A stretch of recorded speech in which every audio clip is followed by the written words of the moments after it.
So once you create a system by which the centers of power are no longer held accountable, once you have a court system that essentially uses judicial fiat to strip us of our most basic constitutional liberties, then you begin to descend into what the great political philosopher Sheldon Wolin calls inverted totalitarianism. And if you don't know Wolin's book, Democracy Incorporated, you should read it.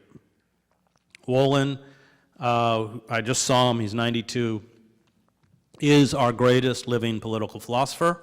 He taught for many years at Berkeley, later at Princeton. He wrote that great, brilliant work in 1960 called Politics and Vision, which is the history of political systems in the West, from the Greeks to the present.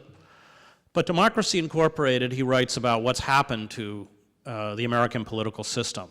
And he describes it as inverted totalitarianism, by which he means it's not classical totalitarianism. It doesn't find its expression through a demagogue or a charismatic leader, but through the anonymity of the corporate state. That in a classical totalitarian regime, you have a reactionary or revolutionary force that overthrows a structure, replaces the iconography and language. In inverted totalitarianism, you have corporate forces that purport to pay fealty to electoral politics, the Constitution, American patriotism, but internally has seized all of the levers of power as to render the citizen impotent. And that system of inverted totalitarianism leaves behind the facade of a democratic system. It leaves behind the facade of electoral politics. It leaves, or exists behind this facade, exists behind the facade of a functioning judiciary or a functioning press. And as we devolve,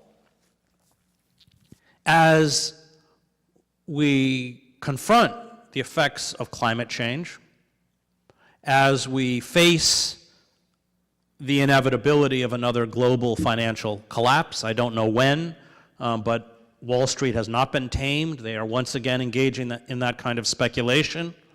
Even writers like Gretchen Morgenson of the New York Times speak about this as inevitable. We are watching the state legally create mechanisms by which they can shut down dissent. I spent 20 years of my life as a reporter on the outer reaches of empire. And I watched how empire works in places like Iraq. I understand its violence. I understand its mechanisms for control.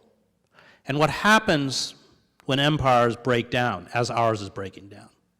And this goes back to Thucydides, when he's writing about the Athenian Empire, which Pericles, after he held it in check and then died and couldn't hold in check. And Thucydides writes that the tyranny Athens imposed on others, it finally imposed on itself. That what destroyed Athenian democracy was the Athenian elite.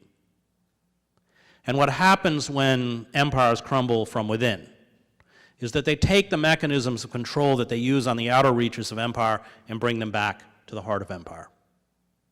Militarized police forces, wholesale surveillance, drones,